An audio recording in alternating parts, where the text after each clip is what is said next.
नमस्कार, cook with कप्पीमध्ये तुमचं स्वागत आहे. आता मी इथे पॉपकॉर्न खाते. आपण हे पॉपकॉर्न वेगवेगळ्या फ्लेवर्सचे खातो.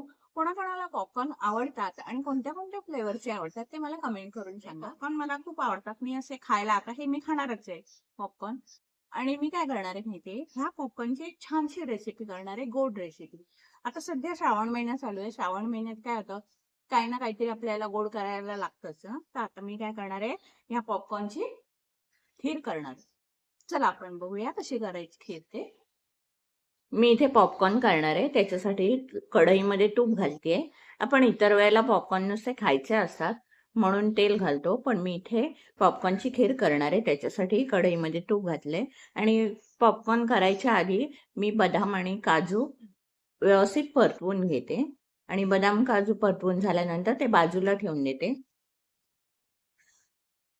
आणि ते बदाम काजू झाल्यानंतर त्यामध्ये कॉर्न घालून घेते. असे मी मूठभरच घेतलेत कॉर्न. तुम्हाला क्वांटिटी वाढवायची असेल तर तुम्ही अजून घेऊ शकता. हे बघा असे तुपात छान परतवून घ्यायचे आणि कॉर्न फुटायला लागल्यावरती त्याच्यावरती झाकण घालून ठेवायचे.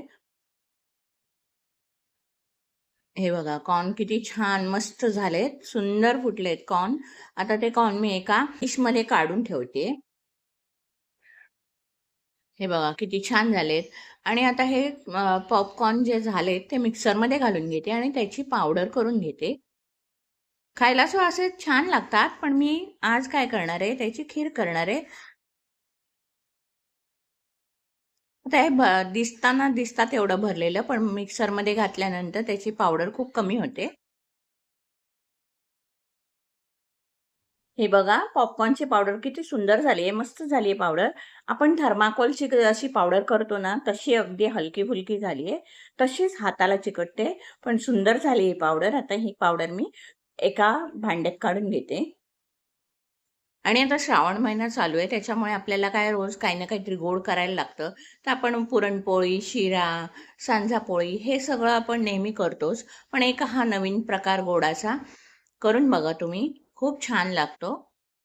आणि आता काय करते, इथे खीर करण्यासाठी मी अर्धा लिटर दूध घेतलंय. ते दूध आधी तापवलं होतं, आता कढईमध्ये घालून घेते आणि ते थोडंसं आटवून घ्यायचंय. छान उकळी येऊ द्यायची आहे त्याला. मीडियम गॅसवर ठेवून उकळून घ्यायचे. इथे जरा साय आली, ती साय सुद्धा मी काढून घेते त्याच्यावरची. मी दुधामध्ये काजू, बदाम आणि 2 चमचे साखर घातली होती, त्याचा व्हिडिओ झाला नाही. अजून त्यामध्ये 2 चमचे साखर घालून घेते. हे बघा साखर घालून झाल्यानंतर दुधाला छान उकळी येऊ द्यायची. मस्त उकळी आली आहे. उकळी आल्यानंतर पॉपकॉर्नची पावडर जी केली आहे ना, ती पावडर त्यामध्ये घालून घ्यायची आहे. खूप बघा किती हलकी झाली आहे ती पावडर. आणि पावडर पॉपकॉर्नची जी पावडर केलेली आहे ती पावडर घातल्यावरती गॅस बारीक करायचं आहे, कारण दूध असं खूप वरती येतं, उतू जाणार नाही तर ते. आणि आता थोडं घालून झाल्यानंतर एकत्र करून घेतलंय मी आणि आता बाकीचं उरलेली पावडर घालून घेते त्यामध्ये. तसे पॉपकॉर्न भाजलेले आहेत, पण दुधामध्ये एकत्र होण्यासाठी त्याला छान एक उकळी येऊ द्यायची. आणि आता त्यामध्ये 2 ते 3 वेलची बारीक कुटून घ्यायची, ती घालायची. आणि वेलची एकत्र करून झाल्यानंतर त्याला उकळी येईपर्यंत ठेवून द्यायचंय. हे बघा सुंदर उकळी आली आहे खिरीला. इथे खीर तयार झालेली आहे. पुन्हा एकदा आता एक उकळी काढते. आहा किती सुंदर उकळी आली आहे बघा, मस्त. आणि तुपाचा आणि कॉर्नचा सुगंध खूप छान येतोय. आणि आता मी खीर सर्व करते. बघा काय छान दिसते, मस्त दिसते की नाही. कशी वाटली पॉपकॉर्नच्या खिरीची रेसिपी? आवडली असेल तर लाईक करा, शेअर करा आणि माझ्या चॅनलला सबस्क्राईब करायला विसरू नका. धन्यवाद.